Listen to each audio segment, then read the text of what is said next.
좋아요와 구독하기는 사랑입니다. 안녕하세요. 부동산입니다. 6월 4일 월요일입니다.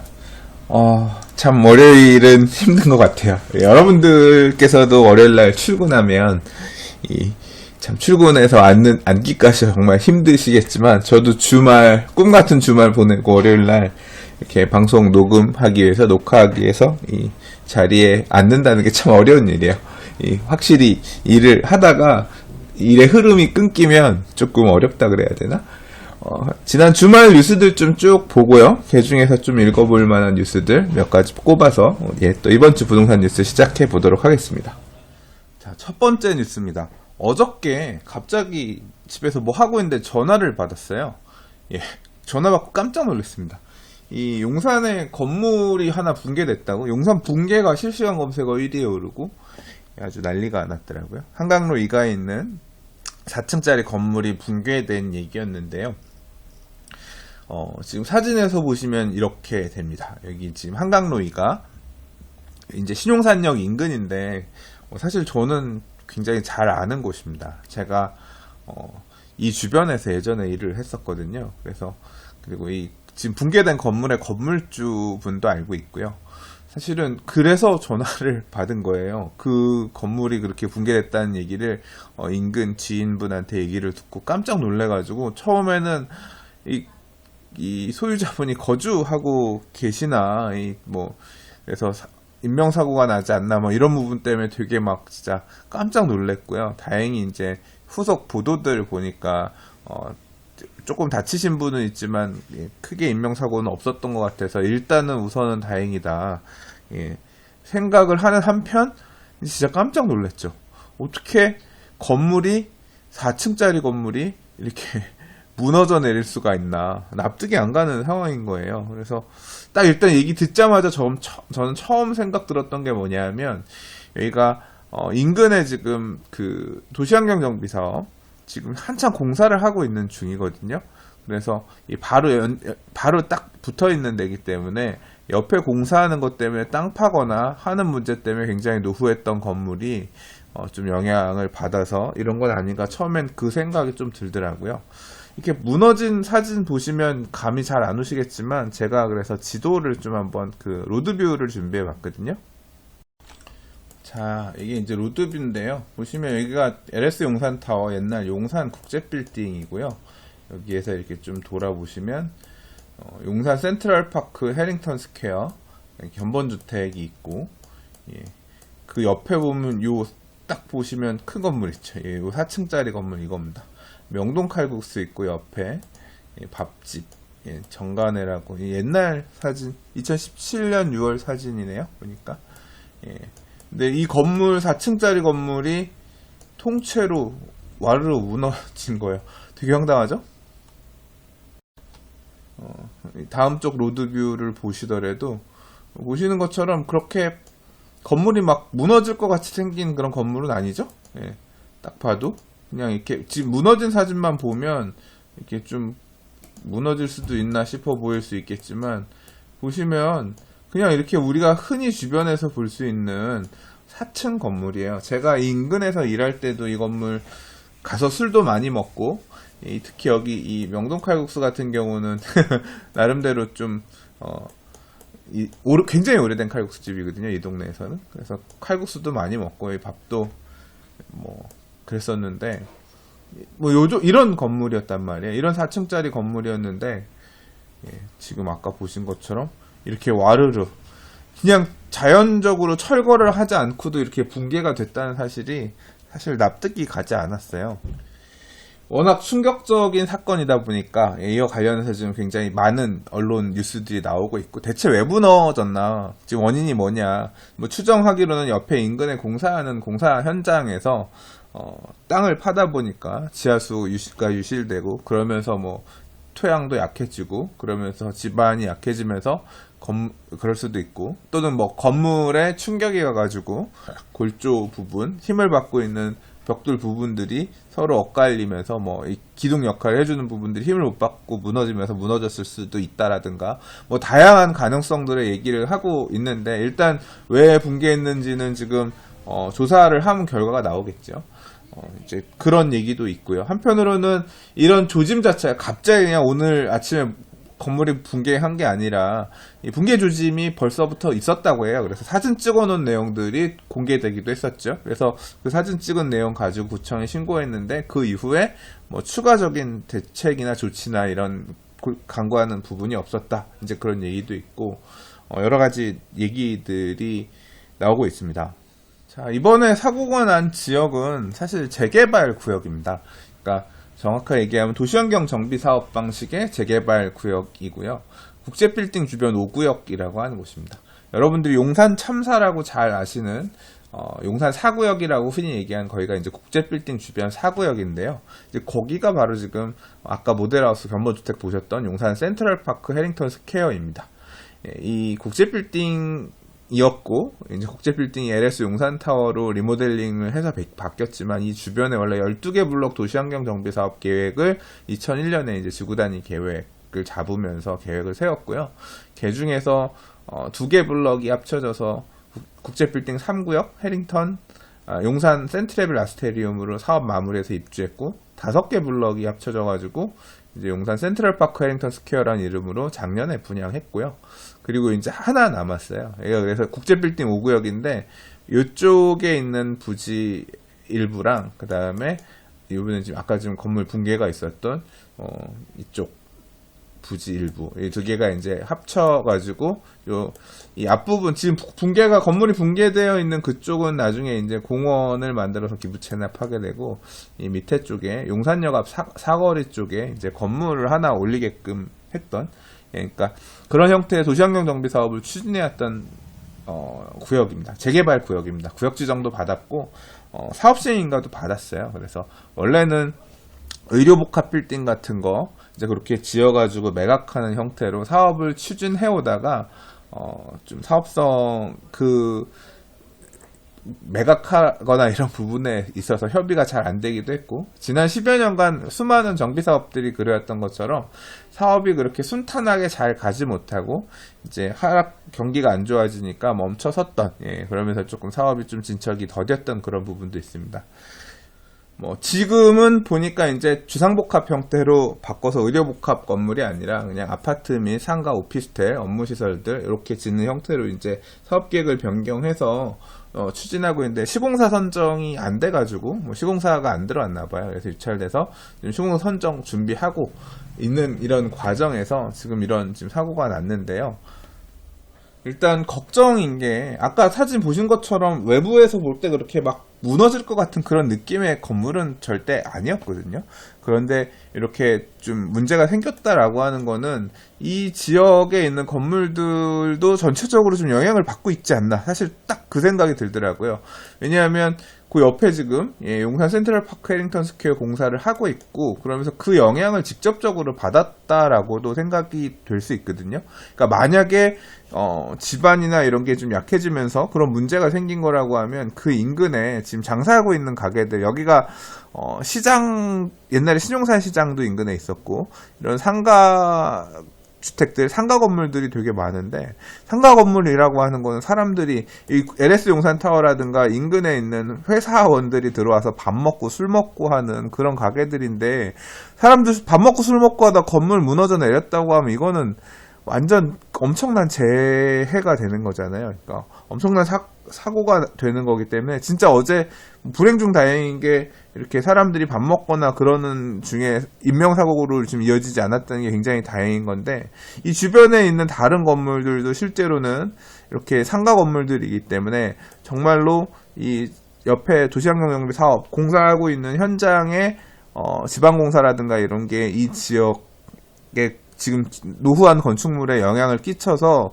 이 건물 붕괴의 원인이 되었다라고 하면 지금 옆에 있는 가게들 이런 데들도 되게 심각한 상황이 되는 거고요.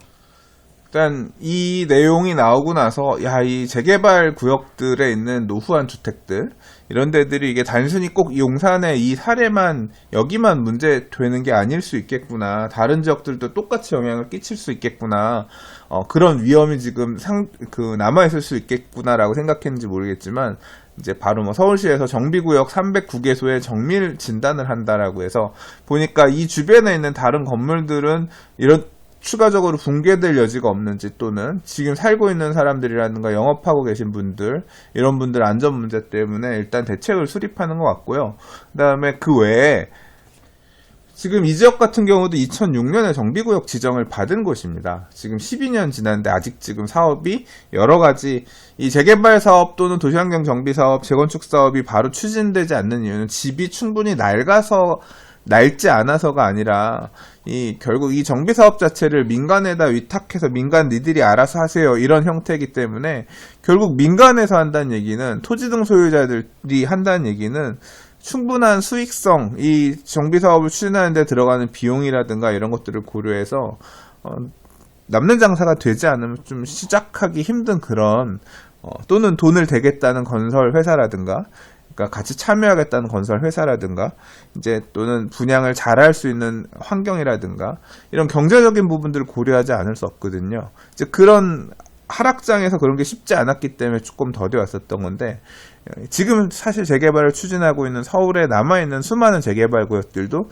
대부분 다 2004년에서 2005년도 정도의 정비 계획을 세웠고, 이제 그 이후에 사업을 추진해온 데들이 많단 말이에요. 이렇게 되게 오랫동안 주택들이 낡고 기반시설이 열악해서 재개발 사업을 추진해왔지만, 이런 여러 가지 이유 때문에 바로바로 못 갔던 그런 지역들이 있거든요.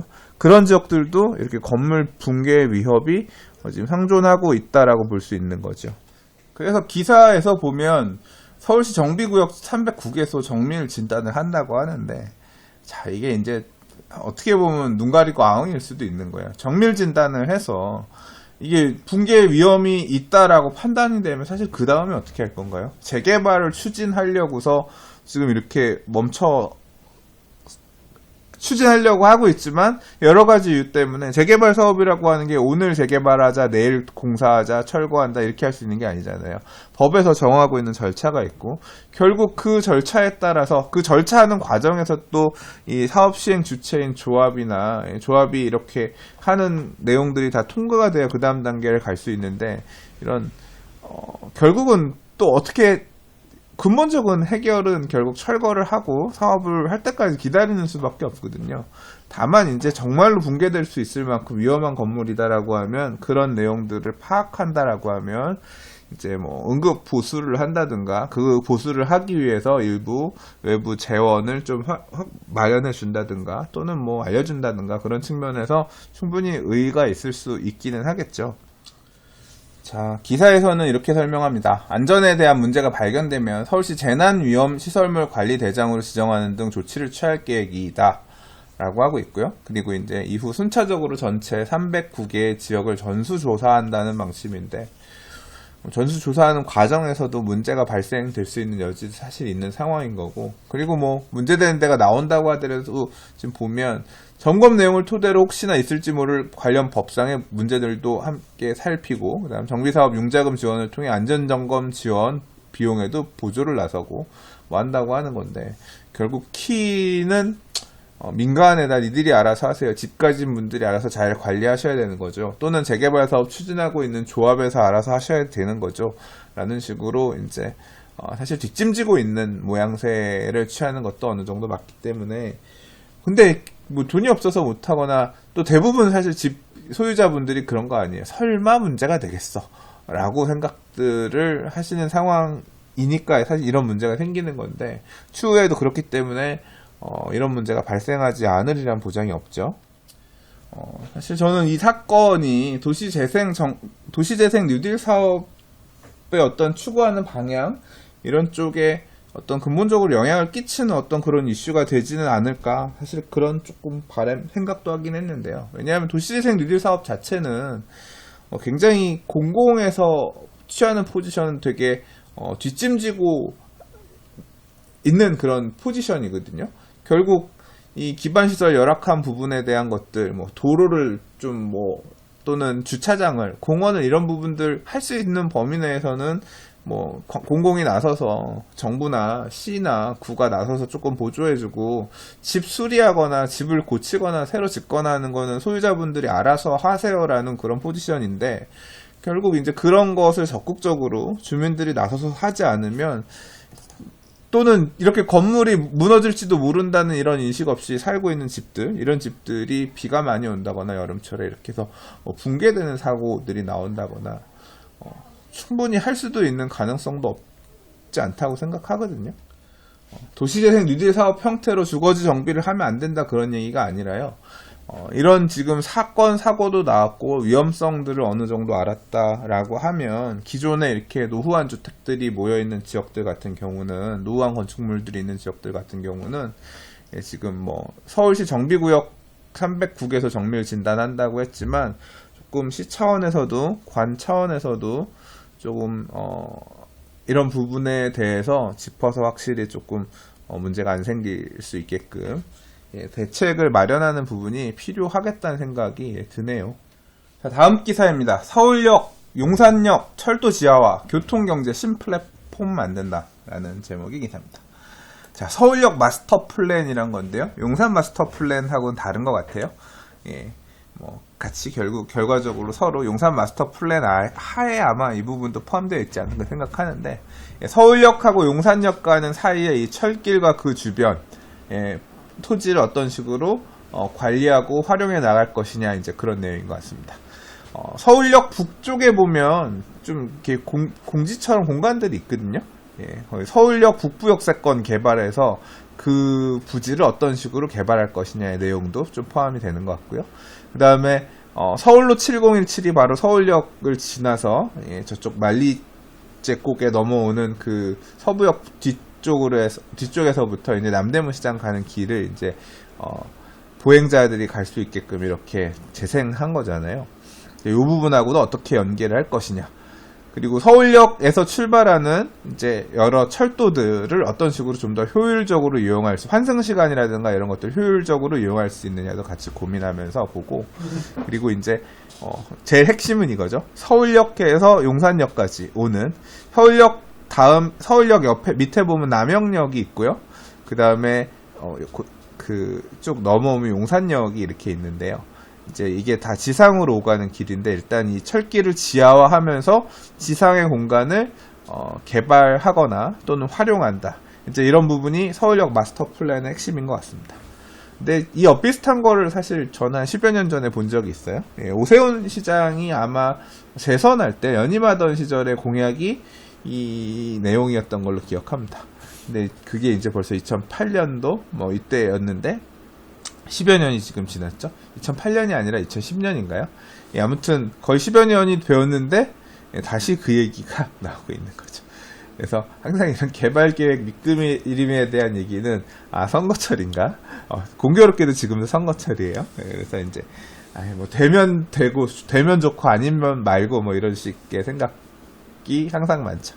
그 당시에도 덮개 공원처럼 철길을 덮어서 뭐 어떻게 한다 이제 이런 얘기가 있었는데, 이번에는 지하화에 대한 얘기까지도 이제 언급이 되는 것 같아요.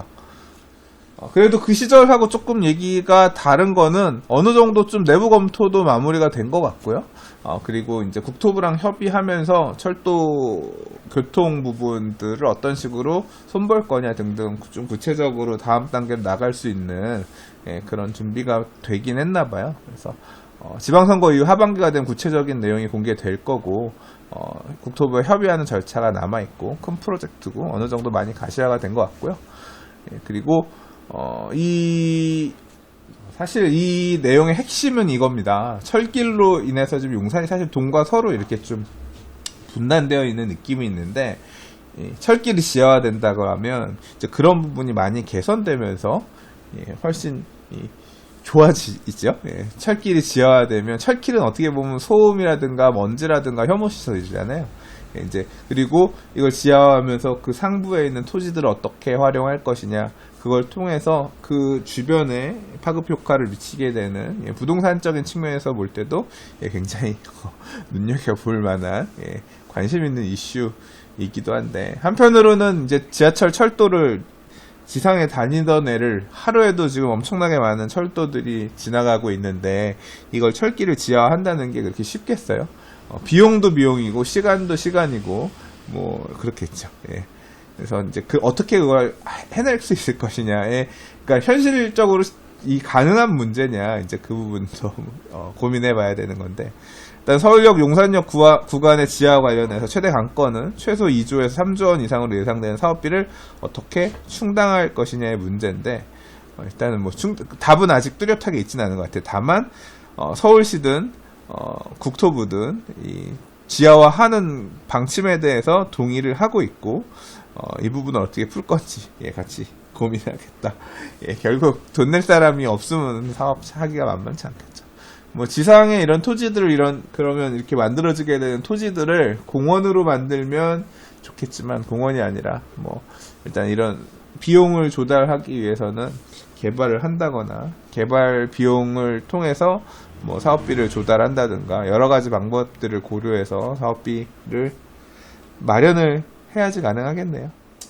자, 선거를 앞두고 나온 그런 얘기인지 아니면 정말로 실현 가능한 과제로서 서울역에서 용산역 지하화를 추진할 것인지는 뭐 더 지켜보면서 추후에 나오는 자료들, 언론 보도들을 또 계속 읽어보도록 하겠습니다. 자, 후분양제 관련해서는 계속 기사들을 좀 나오는 것들을 보고 있거든요. 근데 요번에 나온 기사는 그러니까 후분양제를 강제하지는 않고 이제까지 나온 것들을 보면 후분양제를 추진하는 건설회사들에다가 뭐 인센티브를 주겠다, 뭐 이런 형태로 후분양제를 유도하고, 뭐 공공에서 짓는 주택들 같은 경우는 뭐 후분양제를 점차적으로 비중을 높이고 뭐 그런 정도의 얘기들이 많았었는데요. 오늘 나온 기사는 뭐냐면 선분양을 아예 하지 못하게끔 하겠다라는 내용이 하나가 있습니다. 그러니까 어떤 회사들이 선분양을 못하게끔 페널티를 주겠냐라고 했더니, 부실 시공을 한 주택에 그러니까 집을 부실하게 지은 시행사나 시공사 같은 경우에 모두 선분양을 못하게끔 제한을 걸 수 있도록 하는 내용이 이제 주택법 개정을 해서 추가가 되나봐요. 몇몇 건설 회사들이 아파트 입주하고 나서 부실 시공 문제로 굉장히 언론에 많이 보도가 되고 문제가 되었던 적들이 있었죠. 이제 이 그러니까 선분양 제도의 허점이라고 하는 게 보통 그런 거잖아요. 일단 돈 받고 분양을 줬는데 입주할 때 가서 보니까, 아니 이 돈 받고 집 줬는데 왜 이대로밖에 안 줬어요? 라고 하는 게 이 선분양 제도. 집을 보고 나서 결정하라고 했으면 안 했을 텐데, 먼저 받아놓고 집 지니까 이렇게 하자있게 짓는 거 아니냐, 이제 보통 그렇게 얘기를 하죠.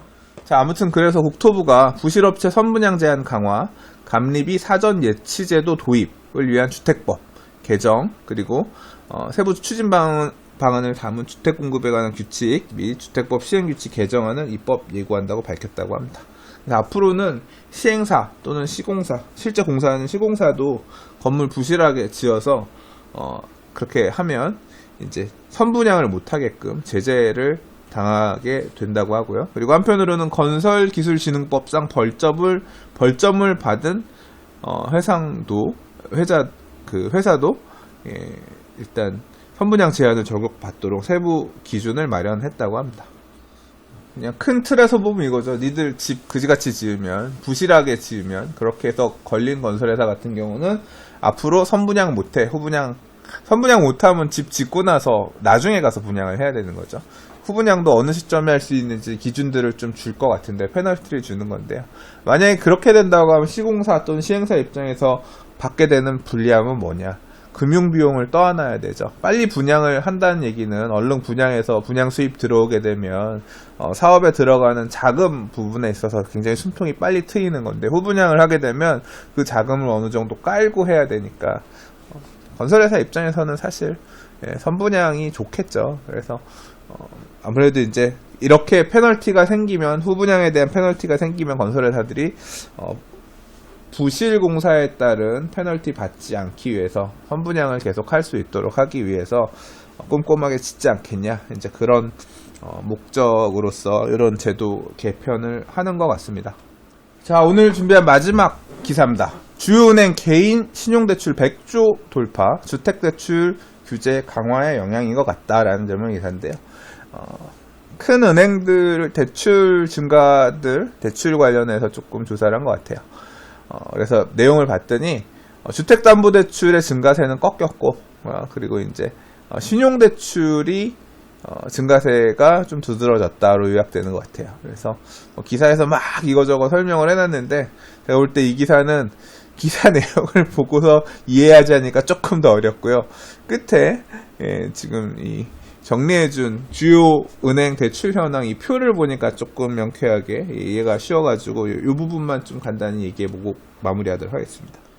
일단 가계대출은 보면 이게 보세요. 이게 단위가 억 원이니까 억, 10, 100, 1000억, 조, 10조, 100조니까 534조. 3월달에 534조였고 4월달에 가계대출이 538조.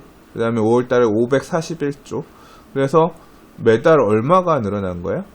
약 매월 한 3조 정도. 3월달엔 3조 정도 늘었고 4월엔 3조 6천억 정도 늘었고 그 다음에 5월엔 다시 3조. 3조 정도 규모로 계속 가계대출이 증가하고 있는 모양새입니다.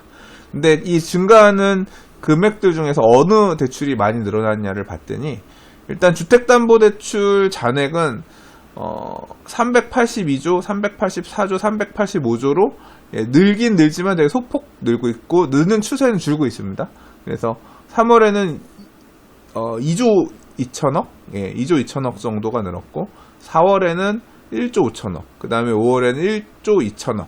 그렇게 해서 이 증가세는 주택담보대출의 증가세는 훅 사그라드는 모습들이 대충 보이고 있고요. 이게 주로 거래를 하고 우리가 이제 주택담보대출이라고 하는 게 보통 매매를 하는 과정에서 진행이 되잖아요. 그러니까 잔금 낼 때 보통 대출이 발생을 한단 말이에요. 그럼 증가분으로 찍히는 게 그거죠. 그래서 이 앞에 결국 3월에 나왔다는 얘기는 1월달, 2월달에 거래했던 거래가 잔금을 치르면서 주택담보대출로 잡히는 경향이 많이 있겠죠. 5월로 되어 있는 거라고 하면 3, 4월달, 2, 3월달 계약해서 잔금 치면서 늘어난 것들. 이제 거래 건수가 줄어들면서 주택담보대출 증가액들은 좀 더 줄어드는 모양새가 거래량에 굉장히 비슷한 형태로 움직일 것 같고요. 이제 집단담보대출은 조금 얘기가 달라요. 개인 집단대출이라고 하면 3월에 1176조, 4월에 1187조, 5월에 1197조인데 이게 7천억, 1조 900억 이렇게 되니까 계속 늘어났죠. 근데 이 개인 집단대출은 또 어떤 특성이 있냐면 보통 이제 집단대출이라고 하는 건 신규 분양을 하거나 하면 이제 그 분양의 중도금 대출 자수할 때 그때 많이 늘어나잖아요. 보통 한 6개월 정도 분양하고서 6개월 정도 후에 첫 분양 이제 중도금들 처음 내고 5, 6개월 후에 하니까 작년 하반기에 분양한 단지들이 많았다라고 하면 그러니까 결국 이 개인 집단대출은 분양하고 상관이 있는 거라서 분양 물량들 그런 것들 늘어나고 줄고 하는 거에 따라서 좀 더 영향이 끼쳐지지 않나 생각합니다. 그래서 3, 4월 가면서 개인 집단대출 잔액은 늘어나고 있다. 추세도 조금 늘어난 추세를 보인다라고 하고 있고요. 기사에서는 지금 제목이 신용대출이 많이 늘었다고 하고 있잖아요. 가파른 증가세를 보입니다. 985억이 아니죠. 약 한 1조 정도 되는 금액인 건데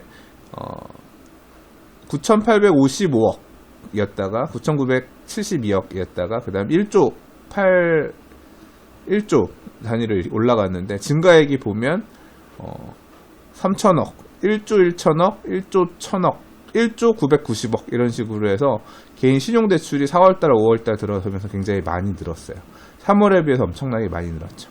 근데 이제 이게 기사에서 얘기하는 건 DSR이라든가 대출에 대해서 담보대출에 대해서 규제들이 많이 생기면서 이 담보대출 쪽 위에 있는 대출 쪽을 끌어다 쓰기 힘든 사람들이 이제 신용대출 마이너스 통장이라든가 신용대출에 있는 돈도 일시적으로 갖다 끌어쓰고 하면서 급격하게 많이 늘어난 모습인 것으로 보인다. 그렇게 설명하는 것 같고요.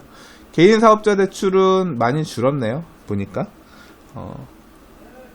그러니까 개인 사업자 대출이 줄어든 게 아니라 대출의 증가액 분들이 많이 줄었어요. 자, 금융당국에서는 아무튼 이렇게 지난달 말 가계부채 점검회의를 열고 3대 위반 사례 중 하나로 주택대출의 규제 회피 목적인 신용대출 취급을 꼽으며 이런 풍선 효과를 인식하고 있음을 드러냈다. 그러니까 신용대출로 이렇게 주택 자금들 형태 돌려쓰고 이런 것들 부분에 대해서 이게 흐름으로도 나타나고 있고, 예, 지금 일단 금융당국에서도 모니터링 하고 있다고 합니다. 그리고 기사에서는 얘기가 없지만 전세자금 대출 관련해서도 계속 증가세다, 뭐 이런 기사들은 계속 보였었는데요. 아무튼 대출 관련해서 기사가 좀 보이길래 한번 읽어봤습니다. 자, 오늘 준비한 뉴스는 여기까지입니다. 오늘은 그 어느 때보다 많이 버벅이면서 읽었던 것 같아요. 이게 꾸준히 하면 나아지는 것 같지만 실제로 매번 계속 참 녹음하는 게 어렵습니다. 여러분들이 생각하시는 것보다 꽤 많은 시간을 이 부동산 뉴스를 읽기 위해서, 예, 할애하고 있는데요. 예. 이렇게 오늘처럼 버벅이면서 하게 되면 힘들어요. 예. 자신감 생겨야 되는데. 네. 아무튼 오늘도 들어주셔서 감사합니다. 예, 내일 또 다른 뉴스와 이슈들 가지고 인사드리도록 할게요. 좋아요, 구독하기는 사랑입니다. 감사합니다. 부동산이었습니다.